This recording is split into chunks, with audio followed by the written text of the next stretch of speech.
ચલો વિદ્યાર્થી મિત્રો, અહીં ધોરણ 9 માં ચેપ્ટર પહેલાનો દાખલો છે જેમાં ગુણાકાર કરો કીધું છે ને એવું લખેલું છે 3 માઇનસ વર્ગમૂળમાં 7 કૌંસ બીજા કૌંસમાં 5 માઇનસ વર્ગમૂળમાં 7 તો ગુણાકાર કરવાનો કીધું।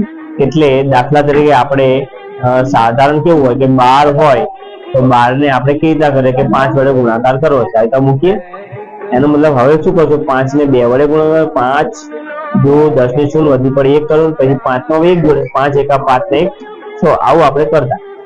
એમ જ અહીંયા છે કે અહીંયા આ સંખ્યા માની લો 5 છે અને આ ઉપરલા 12 છે એટલે આપણે શું કરવાનું કે પહેલા પહેલી સંખ્યા મૂકી દેવાની અને પાછળનો આખો કૌંસ મૂકી દેવાનો 5 માઇનસ 2 વર્ગમૂળમાં 7 આ પહેલું।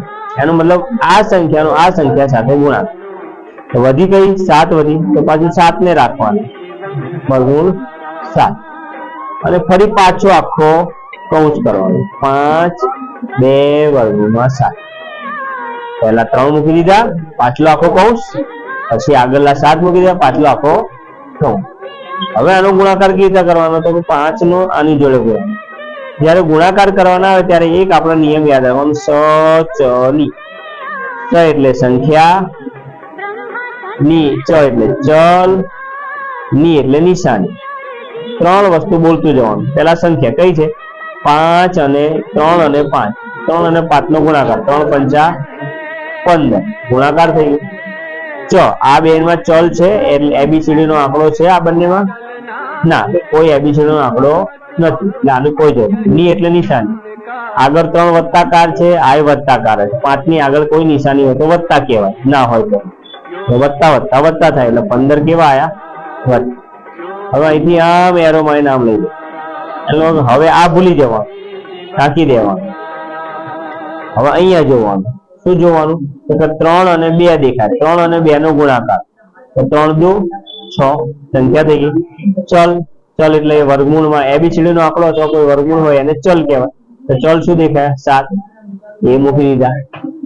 ની એટલે નિશાની આ બાજુ વત્તા છે ને આ શું છે ઓછા વત્તા ઓછા ઓછા નિશાની પતી ગયું। હવે એવું ને એવું આની કરવાનું આનો આની જોડે તો આનો આની જોડે કરવાનું આ બંને જ જોવાનું બીજું કાંઈ આજુબાજુ જોવાનું। હવે અહીંયા સંખ્યા કઈ છે કે 5 એક સંખ્યા કહેવાય 7 સંખ્યા કરી પણ એ વર્ગમૂળ હોવાને કારણે સંખ્યામાં નહીં ગણાય એટલે 7 પંચા 35 કરી છે 5 જ સંખ્યા કહેવાય। ચલ એબીસીડી નો આંકડો એ ચલ કહેવાય અથવા વર્ગમૂળ ચલ કહેવાય વર્ગમૂળ 7 એ ચલ કહેવાય। ની એટલે નિશાની આ બાજુ ઓછા અને અહીંયા કશું ના આવે તો વત્તા ઓછા વત્તા ઓછા આ નિયમ આવડવા જોઈએ।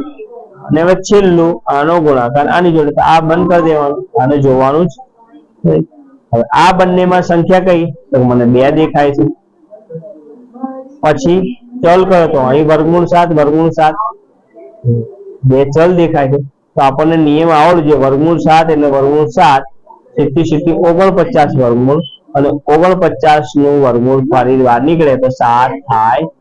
2 વર્ગમૂળ આપ્યા હોય તો ખાલી 7 મૂકી દેવા ના અને હવે નિશાની ઓછા ઓછા વત્તા થઈ ગયું 15 ના 15 આ એ ના એ 6 વર્ગમૂળમાં 7 5 વર્ગમૂળમાં 7 અને વત્તા ના વત્તા આ બંનેનો છેલ્લે ગુણાકાર 7 દુ 14।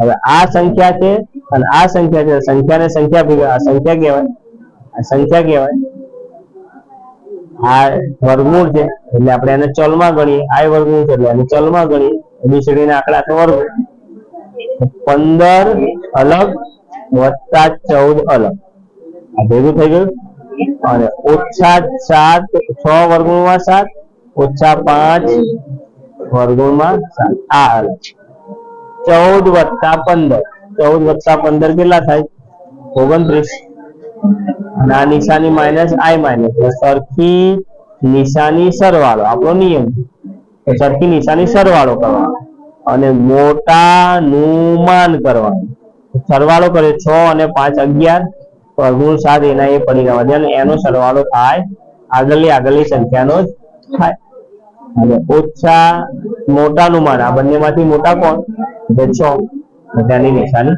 ઓછા કરવા ફરી એકવાર બે સંખ્યા આપેલી હોય પહેલી સંખ્યા મૂકી દેવાનો પાછલો કૌંસ, છેલ્લી સંખ્યા મૂકવાની પાછળ. આનો ગુણાકાર અહીં જોડે 5 તરી 15 કર્યા. સ ચ ની ખાલી સંખ્યા જ છે એટલે આ બંને બોલ્યા નહીં. આનો ગુણાકાર આની જોડે જતા 2 તરી 6 થાય. સંખ્યા ચલ ખાલી વર્ગમૂળ 7 થાય. નિશાની આગળ જોવાની, ઓછા અહીંયા અને આની અહીંયા વત્તા આગળ નિશાની છે અને આની આગળ ઓછા, વત્તા ઓછા ઓછા.